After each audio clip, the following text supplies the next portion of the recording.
मुझसे मौलाना साहब ने कहा पूरा वाक़या करबला के मबाद करबला बयान करना है। मैं जानता हूँ मबाद करबला बयान करने के लिए रात नहीं रातें चाहिए, हाँ एनर्जी नहीं पूरा ट्रक चाहिए एनर्जी वाला, तब जाके मबाद करबला बयान। यार अल्लाह सलामत रखे आपको, आपके बच्चों को, अल्लाह करबला वालों की खैरात अता करे। बैठो संभल के बैठो और अदब से बैठो, कोई देखे न देखे, सैयदा फातिमा ज़हरा भी देख रही है, नजफ अशरफ से मौला अली भी देख रहे हैं। वो ये देख रहे हैं दुनिया सो रही है, ये मेरे बेटों की बातें कर रहे हैं। यार अगर किसी प्रधान के बेटे की तारीफ होना तो प्रधान छोड़ा हो, अगर प्रधान के बेटे की बेटे की बातें करो प्रधान राजी होता है, अली के बेटे की राजी की बातें करो तो अली राजी नहीं। अल्लाह आपको सलामत रखे, आपको खुश रखे। पानी का प्याला आया, याद है, तलाश की हज़रत सकीना, ढूंढा बेटी आ कैसे, खके बाप के सीने पे पैर सर रख के नींद आती थी, लेकिन जख्म इतने थे मेरे बाप के सीने पे कि मैं सर न रख सकी। तलवे ऐसे थे जहां जख्म नहीं था, मैंने वहीं सर रखकर सो गई। अल्लाह अकबर। आपने उठाया, फरमाया बेटी पानी पी ले। सोचो तेरी मेरी बेटी अगर एक दिन रोजा रख लेना, एक दिन कौन सा मशरूब है जो हम नहीं लेके आते? हर तरह के जूस हम खरीद लेते हैं, सारे फल हम खरीद लेते हैं और दावतें देते हैं। मौलवी साहब मेरी 8 साल की बेटी ने रोजा रखा है, मेरी 11 साल की बेटी ने रोजा रखा, आना ज़रा दुआएं दे के जाना। अल्लाह अकबर। हम अल्लाह वालों को बुलाते हैं दुआओं के लिए। सलाम करो हुसैन की बेटी की प्यास को। हजरत ज़ैनब ने कहा था बेटी लो ये पानी पी लीजिए। आपने हाथ में पानी का प्याला लिया, कहा फूफी आपने नहीं पिया? अल्लाह अकबर। कैसी तरबियत थी अली के घराने की, जरा सोचो तो सकी। कहती बेटी ने कहा फूफी आपने पानी नहीं पिया? हजरत ज़ैनब ने कहा बेटी हमारे घर का उसूल ये है, जब पहले छोटे पानी पीते हैं उसके बाद बड़े पानी पिया करते हैं। हमारे नबी ने फरमाया, हमारे नाना ने कहा है जब घर में कोई भी चीज आया करे पहले छोटे बच्चों में तकसीम किया करो, उसके बाद बड़ों में तकसीम किया करो। कहा बेटी आज 3 दिन के बाद पानी मिला था, ख्याल आया हुजूर की हदीस का, तो सबसे पहले मुझे तुम्हारी याद आ गई, इसलिए पानी लेकर के आई हो। अल्लाह अकबर। हजरत सकीना ने कहा था फूफी अगर हक छोटी का है तो फिर पानी मुझे लगी, लाइए प्याला लेके दौड़ लगाई। हजरत ज़ैनब ने कहा बेटी किधर जा रही हो? हजरत सकीना ने कहा था फूफी अभी आपने तो कहा है, नाना की हदीस है पहले छोटों को पिलाया जाएगा उसके बाद बड़े पिएंगे। कहा जा किधर रखी हो? कहा मुझसे छोटा मेरा असगर प्यासा है, पहले उसे पानी पिलाया जाएगा उसके बाद मैं पानी पीऊंगी। ये कह के दौड़ी है, ठोकर लगी है, जमीन पे प्याला गिरा, पानी बह जाता है, आवाज आती है सलामुन अला सब्र सकीना, सलामुन अला अहले बैत मोहम्मद। ए सकीना तेरे सब्र को सलाम हो, ए नबी के घर वालों तुम्हारे सब्र और शुक्र को। सुभान अल्लाह बेशक जिंदाबाद। लेकिन किसी के आगे हाथ नहीं फैला, बहुत अच्छे सुभान अल्लाह, किसी के आगे झुके नहीं, टूटे नहीं, हक पे कायम है, सच पे कायम है। आज मैं पूछूं एक बात, अगर जरा सा दुख आ जाए ना तो बंदा हराम की तरफ हाथ बढ़ा देता है। जी प्याज, रिश्वत, सूद, सट्टे, कौन सा जुर्म है जो हमारी कौम के अंदर नहीं? जितनी जल्दी अमीर होने के ख्वाब है ना सारे 2 नंबर के जरिए हो रहे। ये सलाम नहीं है। उन करबला वालों से पूछो यार 3 दिन की प्यास है लेकिन कभी हराम की तरफ हाथ नहीं बढ़ाया, नाजायज की तरफ हाथ नहीं बढ़ाया। आज हमारी हिम्मत कैसे हो जाती है? जरा सी परेशानी आ गई, किसी से ब्याज का पैसा उठा ले, किसी को ब्याज दे के अपना धंधा ही शुरू कर दिया। हम हुजूर वाले, और याद रखिएगा हुजूर वाले भूखे मर तो सकते हैं, हराम के लुक़्मे खा हराम के लुक़्मे खा नहीं सकते। अल्लाह अकबर। तुम हराम के लुक़्मे की बात करो। जब ये काफिला चला, तफसील से बयान करो तो बड़ा लंबा वक्त लगेगा। अहले बैत तारिक की बेटियों को कैदी बनाया गया, शहजादियों के हाथों में रस्सियां इतनी मजबूत थी कि खून छलक आया था। यार आज का दस्तूर है, आज के गैर मुस्लिम भी ये जानते हैं कि बेटियों पे जुल्म नहीं किए जाते, लेकिन वो कलमा पढ़ करके कितने जालिम थे। नबी के घर की बेटियों की हाथों की रस्सियां इतनी मजबूत थी कि खून छलक आए थे कलाई। मगर जानते हो, जब एक बस्ती से ये काफिला गुजरा, किसी ने छत से खजूरें फेंकी, हजरत सकीना ने उठा के मुंह में दे दी। सैयदा ज़ैनब ने कहा, बेटी तहकीक है कि ये सदक़े की है, ये तोहफे की है? कहा ये तो नहीं पता। फरमाया निकाल दो मुंह से, अगर ये सदक़े की हुई तो हमारे नाना ने हम पे सदका हराम कर दिया। यार कैसा घराना है हुजूर का, इतनी लंबी भूख है लेकिन फिर भी हराम हलाल का इतना फर्क है। आज बीवी कहती है सुनो मुझे 1800 का सूट चाहिए, तो ये सारा 1800 का सूट अगर कोई अधिकारी है ना तो गरीबों के खून से 1800 रुपए निकाल रहा है। हमें कोई डर नहीं, मरना नहीं है, मौत नहीं आएगी। यार बड़े बड़े आके जमीन के अंदर चले गए। वो किसी ने कहा था जमीन खा गई आसमां कैसे कैसे, हुए नामवर बेनिशा कैसे कैसे, जमीन खा गई आसमां कैसे कैसे। हराम कमाने से पहले सोचना चाहिए, मरना है, जमीन के अंदर जाना है। अपने बच्चों को हराम के लुक़मे न देना, मत देना हराम के लुक़मे। पानी पिला के सुला देना, भले पेट भर के रोटी न मिले लेकिन हराम खिलाना। पैसा ये आपको बिस्तर दिला सकता है, सुकून नहीं। पैसा आपको घर दे सकता है, आराम नहीं। पैसा आपको लिहाज दे सकता है, नींद नहीं। नींद खुदा के करम से आया। फोन करके कह रहे हजरत अल्लाह के करम से 7 करोड़ का मालिक, इतने लाख जेब में पड़े, इतना किलो सोना घर में रखा है, नींद नहीं आ रही। बता गरीबों का खून चूस के तूने घर में रखा है, नींद कहां से आएगी? यतीमों का निचोड़ के खून घर में रखा है, नींद कहां से आएगी? नींद कैसे आती है? सुन फुटपाथ पे सो जाते हैं अखबार बिछाकर, मजदूर कभी नींद की गोली नहीं खाते।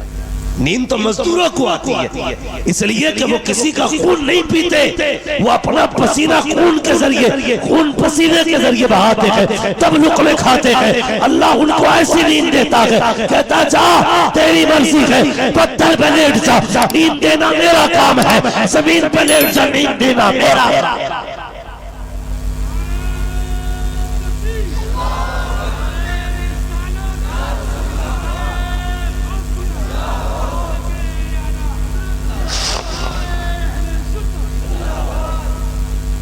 भाई नारे लगने का शौक तो फिर सिर्फ नात खानों में होता है, इतनी कड़वी बातों पर हरम करा मगर अल्लाह आपको सलामत रखे। बातें कड़वी है, मुझे मालूम है, मेरी बातों पर सुभान अल्लाह कहने के लिए भी इतना बड़ा जिगर चाहिए। बहुत कड़वी बातें होती है लेकिन सच्ची होती है। याद रखिए, अगर ऑपरेशन करने वाला थोड़ी सी भी अगर हमदर्दी कर दे तो मरीज मर जाए। जिम्मेदारी हमारी, जब खुदा ने ये माइक तक हमें पहुंचाया है ना, तो फिर हम तुम्हारे सामने आएंगे। और फिर मिजाज भी अपना ये है, मैं आईना हूं दिखाऊंगा दाग चेहरे के, जिसे खराब लगे सामने से हट जाए। ये परवाह नहीं है मौलाना आरिफ साहब बुलाएंगे कि नहीं बुलाएंगे, गांव वाले क्या कहेंगे, अरे तुम रूठो या ना रूठो, कोई फर्क नहीं पड़ता। सिर्फ ये तमन्ना है मदीने वाला मुस्तफा का रूठ, सिर्फ हुजूर की रजा की फिक्र लेकर के, वरना मैं भी चिकनी चिकनी बातें करके जन्नती बना के 2-4 मिनट में लूट के ले जाऊं, मेरे बाप का क्या जा रहा है। लेकिन नहीं, जिम्मेदारी हमारी, खुदा के वास्ते हराम के करीब न जाना, मत जाना अपने बच्चों को लेकर हराम के लुक़मों की तरफ। उन्हें कभी नींद नहीं आती जिनकी बिल्डिंगों में हराम का पैसा लगा होता है। सुकून से वही सोते हैं, भले छप्पर होता लेकिन पेट में हलाल का लुक़मा हुआ करता है। सुख चाहते हो तो हलाल, हराम के लुक़मे मुंह तक न लेकर जाना। आज जवान बीवी ने कहा 1800 का सूट चाहिए, अल्लाह माफ करे मेरी बातें अपनी बेटियों तक पहुंचाना। अगर हम औरत की सलाह करें ना तो बंदा जाके बीवी को डांट के कहता मुफ्ती अम्माद को नहीं सुनती तू, बीवी से कह रहा मुफ्ती अम्माद की बातें सुना कर। क्यों? तुम बीवियों को सुधारने पे लगे हो, इसलिए मुआशरा नहीं सुधर रहा है। सिर्फ बेटियां सुधारना शुरू कर दो, पूरा मुआशरा सुधर जाएगा। हम बेटियों को समझाएं, बीवी को नहीं। बेटियों को समझाइए, इंशाअल्लाह मुआशरा बेहतर हो जाएगा। ये मेरी जवान कौम खड़ी है, अभी जिनकी शादी नहीं हुई है उम्मीद है करेंगे इंशाअल्लाह। बोल क्यों नहीं कर रहे हो क्या? कुछ लोगों ने ये अफवाह फैला रखी है कि शादी के बाद की जिंदगी बड़ी मुश्किल होती है। ये वही लोग होते हैं जो सबसे बड़े निकम्मे निठल्ले होते हैं। जो ये कहते हैं शादी के बाद की जिंदगी बड़ी उलझन की है, कुआरे थे तो मौज में थे। अगर कोई कहे शादी करके मुसीबत में आ गया तो समझ लेना ये निठल्ला है सबसे बड़ा। इसकी हराम के खाने की आदत थी, कभी तेरे हैं दावत उड़ा दी, कभी चचा के यहाँ उड़ा। अब जब एक जिम्मेदारी आई है तो उसे बुरा बताए। जानते हो ईमान मुकम्मल ही तब होता है जब बंदा निकाह कर लेता है। हाँ, गुनाहों से बच सकता है बंदा बीवी के आने के बाद। ये कहता फिर मत करिए वही जब से आई है मुसीबत में ही। तो ये वो लोग होते हैं जिन्होंने पूरी जिंदगी फ्री की दावत उड़ाई होती है। जो सुकून निकाह के बाद मिलता है वो निकाह से पहले नहीं मिलता है। बच्चे इस बात पर ज्यादा ध्यान न दें, कहीं 12 साल से शादी का शोर मत करना, थोड़ा सा जरा हिसाब से। हर चीज की उम्र होती। माशरा हम चाहते बेहतर हो, लेकिन ये नहीं चाहते कि हमारा घर बेहतर हो। हम अपने घर को बेहतर नहीं करना चाहते, पूरे समाज को बेहतर करना चाहते हैं। हकीकत का मौलवी हमारे मोहल्ले में एक औरत है, बड़ी लड़ाई, लेकिन कभी अपनी बेटी को नहीं समझाएगा बेटी तुझे पराए घर जाके नहीं लड़ना है। अपनी बेटी को गोद में बैठाता, बहू से कहता बहुत लाका है, कहां से आई है बंदूक है पूरी, सारे है बहू के अंदर।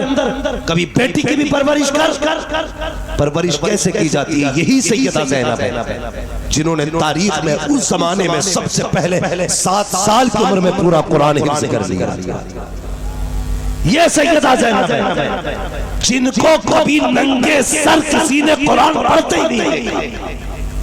ये सैयदा ज़ैनब है। परवरिश ऐसी बेटियों की करो। हम तो कहते हैं जी देखो तो गैरत का जनाजा निकल गया। क्या बात है जी कि फलां की बेटी देखी 3 बद्दियों का सूट पहने घूम रही है। दूसरे की बेटी पे नजर डालता, अपनी बेटी देखना। अभी 6 साल की नहीं हुई थी कि तूने 2 बद्दियों का सूट पहनाया। 8 साल तक तू आधे कपड़े पहनाता रहा। 9 साल में तूने कहा बच्ची तो है, उसने अपनी मर्जी से बर्थडे पे जाके उसी पे हाथ रखा जो वो पहन रही थी।